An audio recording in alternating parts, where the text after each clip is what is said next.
this agreement will contribute to understand each other's cultures, each other's social values as well. To understand entire society, it helps through the media, and the cooperation between the medias is very important, so that people will not be misguided, misinformed, disinformed, and they will get exact, proper and right informations.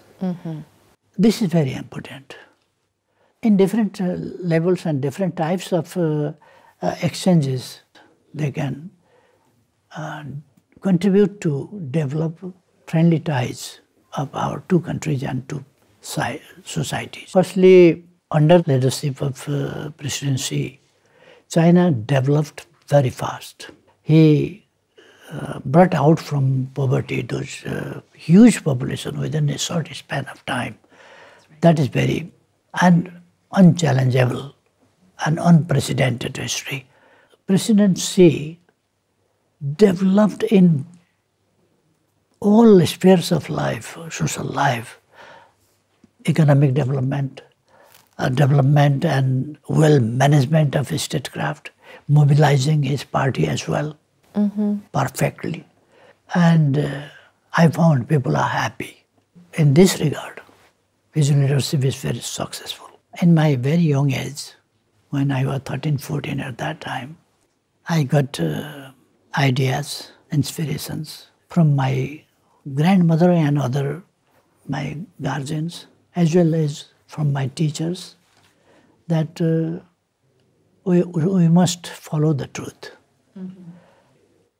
Not every time truth may win, but finally truth will win.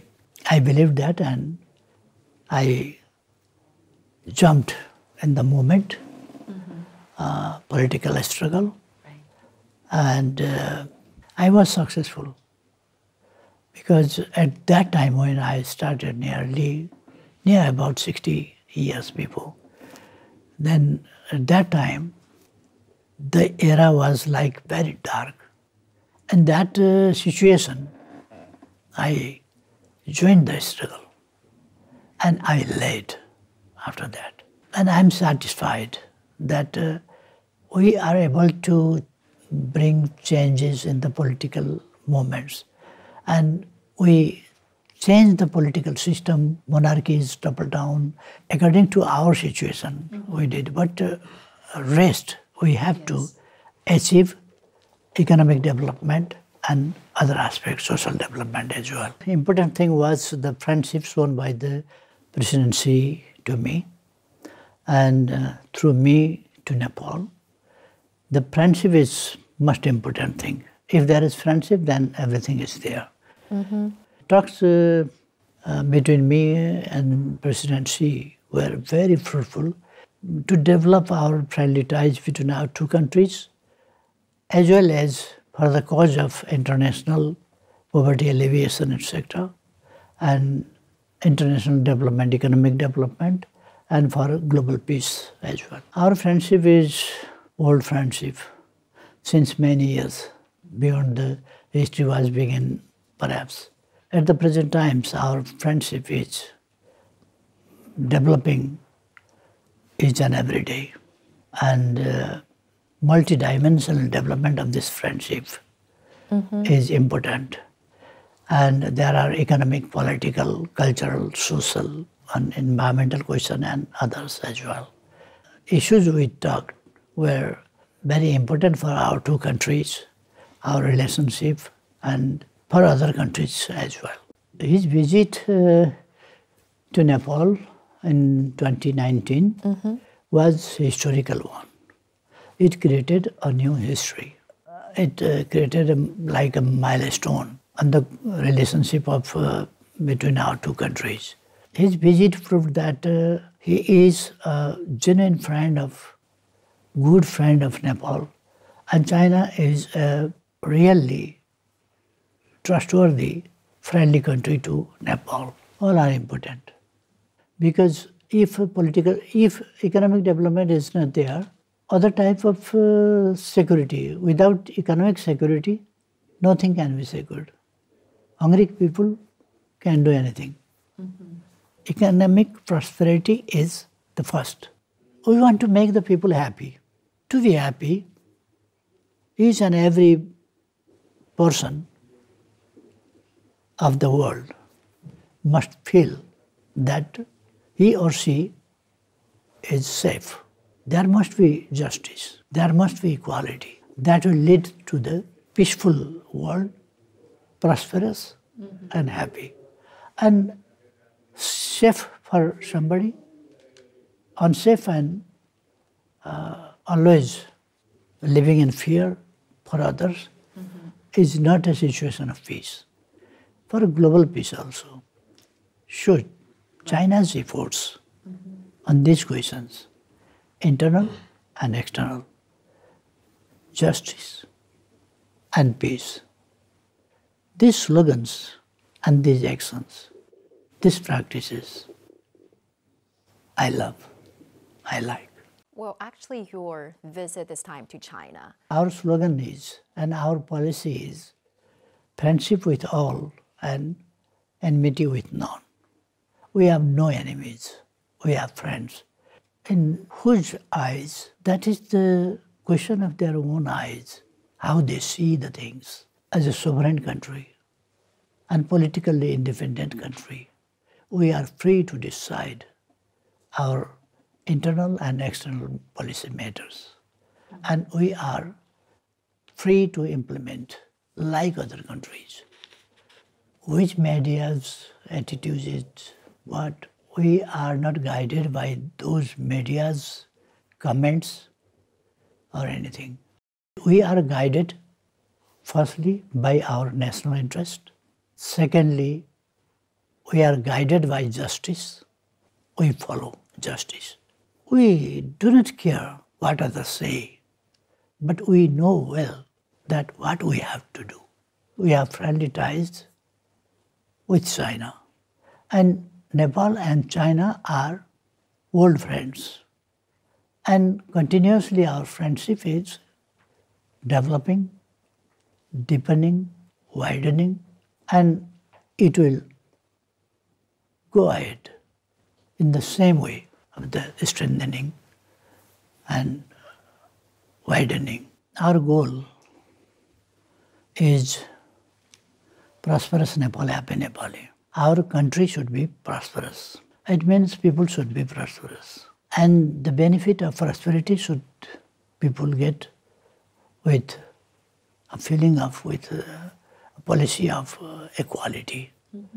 Equally, all people must get a benefit, shared future, shared benefit, shared prosperity, as President Xi Jinping says. For global, in global level also, he said. That's right. And BRI is for that.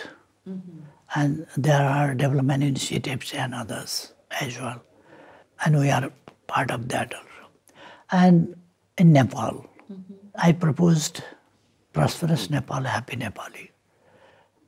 This slogan is not just slogan, but it is aim of our entire work. The meaning of happiness are two. One, immediate happiness. Like if somebody gives a flower to somebody, then he or she can be happy, but that doesn't last longer. We need biological and humanitarian fulfillment of those needs, one thing. Second, prosperity. We must get that, genuine desires of people. And there must be equality and social justice. This is very important here for us, and we'll exchange high-level visits and exchange opinions, ideas, etc. As well as we'll exchange what we can do for each other, to supporting each other.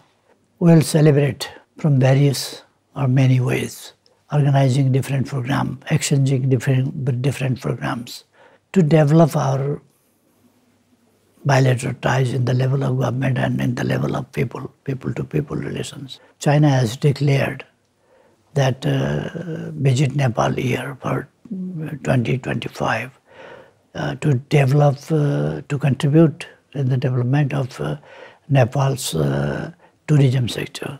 Right. And it is very important. And this year, coming year, will be a year of like a milestone.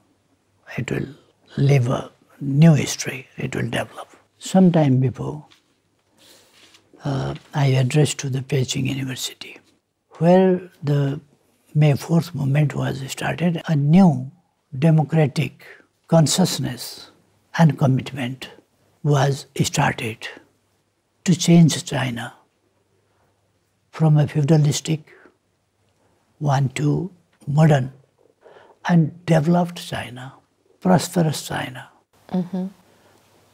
with happy Chinese people. The establishment of the Communist Party in 1921 was the most important turning point in the Chinese history. And after that, it concentrated all efforts for economic development. Now, getting success perfectly. It is multidimensional success. So far, I think China's development is complete and comprehensive in the field of education, in the field of health, in the field of economic development, in the field of infrastructure, in the field of modern science and technologies development, and modernization of entire society, in the field of agriculture, in the field of industry, in the field of trade and commerce. High-level visits itself is an achievement itself. We had high-level exchanges with the President Xi Jinping and were very good and fruitful. We reached in conclusion that we signed some 9 about 10 agreements. Right. That is very important under the BRI. BRI is a project which is to share prosperity and to support other countries also who are left behind. It's a good program, very important program proposed by China. Very many countries are now embraced in this project, and Nepal also is inside this program, the part of this program. So many development projects and others and financial supports agreements were made yesterday. This morning I addressed Beijing University. Yes. So that was another important program, and so far I think this visit's outcome are very excellent, very fruitful visit. Global IME Bank, sabai ka lagi bank.